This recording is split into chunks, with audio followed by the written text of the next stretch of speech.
السلام علیکم رحمۃ اللہ وبرکاتہ۔ نحمدہ و نصلی علی رسولہ الکریم، اما بعد فاعوذ باللہ من الشیطان الرجیم، بسم اللہ الرحمن الرحیم۔ آج ہم آپ کو ایک ایسی ہستی کے بارے میں بتائیں گے جو اسلام کو پہلے اتنا تو نہیں جانتے تھے، لیکن جب انہوں نے دیکھا کہ میڈیا میں اسلام اور مسلمانوں کے بارے میں منفی پروپیگنڈا کیا جا رہا ہے تو انہیں خیال آیا کہ کیوں نہ لوگوں کو اسلام کا صحیح تعارف کروایا جائے، اور اللہ کی توفیق سے وہ اسلام کے متعلق غلط فہمی کو دور کرنے لگے، جس کے لیے انہوں نے اسلام اور دیگر مذاہب کا مطالعہ شروع کر دیا۔ پھر انہوں نے دنیا کو چیلنج کر دیا کہ کوئی بھی اسلام کی کہی بات کو غلط ثابت نہیں کر سکتا، اور انہوں نے اسلام کے متعلق ہر قسم کے سوالات کا تسلی بخش جواب دیا۔ اس شخص کا تعلق انڈیا سے ہے اور وہ مرد مجاہد میں جس کو آج پوری دنیا جانتی ہے، جی ہاں، وہ اور کوئی نہیں، ڈاکٹر ذاکر نائک ہے۔ آپ 18 اکتوبر 1965 کو انڈیا کے شہر ممبئی میں پیدا ہوئے۔ آپ نے کشن چند چیلارام کالج سے تعلیم حاصل کی، پھر آپ نے ڈوبی والا نیشنل میڈیکل کالج سے MBBS کیا اور ڈاکٹری کے شعبے میں اپنی خدمات سر انجام دینے لگے۔ 1987 میں ان کی ملاقات شیخ احمد سے ہوئی، جن سے انہیں دعوتی میدان میں کام کرنے کی ترغیب ملی اور شیخ احمد ان کی انسپریشن بنے۔ 1990 میں نائک صاحب نے ڈاکٹروں کے شعبے کو خیر آباد کیا اور دعوتی میدان میں کام کرنا شروع کر دیا۔ ڈاکٹر صاحب نے خود کو کسی خاص گروہ یا فرقے تک خود کو محدود نہیں رکھا، بلکہ پوری قوم کا مخاطب کیا۔ نائک صاحب نے مسلمانوں کی اصلاح کے ساتھ غیر مسلم کو اسلام کی دعوت دی۔ 1991 میں آپ نے بھی اسلامی ریسرچ فاؤنڈیشن ادارہ قائم کیا، جس میں آپ کی بیوی ڈاکٹر فرحت نائک نے بھی شانہ بشانہ عورتوں میں دعوت کا کام شروع کیا۔ ممبئی میں اسلامک انٹرنیشنل اسکول قائم کیا اور ساتھ ہی ساتھ یونائٹڈ اسلامک ایڈ قائم کی، جس میں غریبوں اور بے سہارا لوگوں کی مدد کرنے لگے۔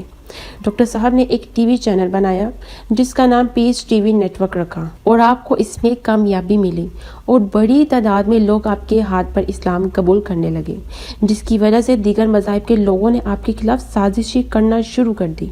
مسلمانوں میں بھی ایک طبقہ آپ کے خلاف ہو گیا، کیونکہ ڈاکٹر ذاکر نائک نے ان کے عقائد میں بھی اصلاح کرنا شروع کر دی، تو مخالفین آپ کے کام کو روکنے لگے، یہاں تک کہ آپ پر کفر کے فتوے لگانا شروع کر دیے۔ لیکن پھر بھی آپ اپنا کام بخوبی سر انجام دیتے رہے۔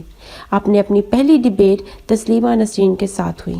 اپریل 2000 میں ڈاکٹر نائک صاحب کی ڈیبیٹ ولیم کومبیل سے ہوئی، جس نے اپنی کتاب میں قرآن مجید کی بے شمار غلطیاں گنوائی، اور اس کا یہ دعویٰ تھا کہ کوئی بھی اس کا جواب نہیں دے سکتا۔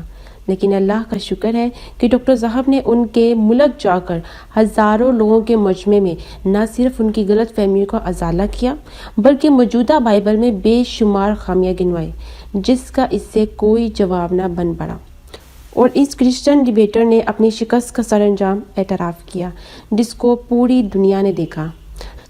21 جنوری 2006 میں ڈاکٹر صاحب کا سر سری روی شنکر بنگلور میں concept of God in Islam and Hinduism کے موضوع پر مناظرہ ہوا، جس میں سر سری شنکر کو منہ کی کھانی پڑی۔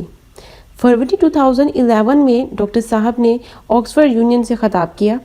ایک بھارتی صحافی کے مطابق ممبئی پولیس نے آپ پر فرقہ پرستی کے پھیلانے کے جھوٹے الزام لگا کر آپ پر اجتماع سے خطاب پر پابندی لگا دی۔ 2016 میں انڈین گورنمنٹ نے ڈاکٹر ذاکر نائک کو پیس ٹی وی چینل کو بین کر دیا۔ بھارتی حکومت نے 2016 میں ڈاکٹر ذاکر نائک کو غیر مکین انڈین NRI قرار دے دیا۔ اس مشکل وقت میں سعودی حکومت نے انہیں سعودیہ کی شہریت دے دی۔ جولائی 2017 میں انڈین حکومت نے نیشنل انویسٹیگیشن ایجنسی کی سفارش پر آپ کا پاسپورٹ بھی منسوخ کر دیا اور تمام پراپرٹی ضبط کر لی اور آپ کے اکاؤنٹ فریز کر دیے، جو کہ انسانی حقوق کی بدترین خلاف ورزی بھی تھی۔